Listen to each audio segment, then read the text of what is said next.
Remove parentheses and simplify.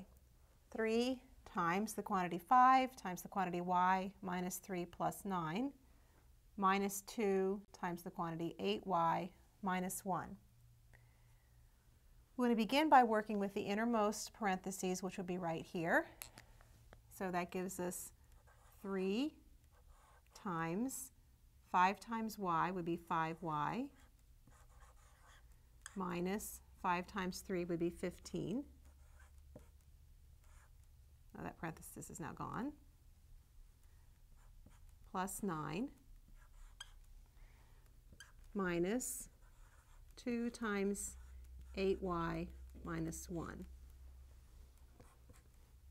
Now we can still simplify inside this grouping symbol here. We can subtract negative or add negative 15 and 9.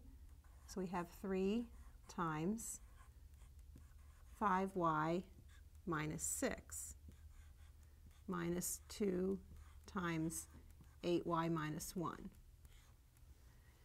Now essentially we have 3 times this group minus 2 times this group.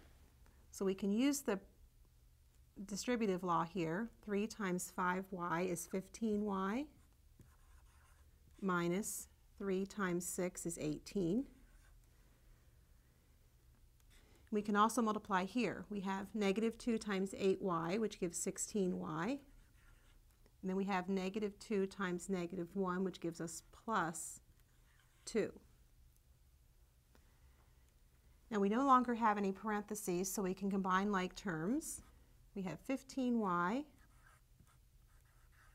minus 16y minus 18 plus 2. I have just regrouped the y terms together and the constant terms together.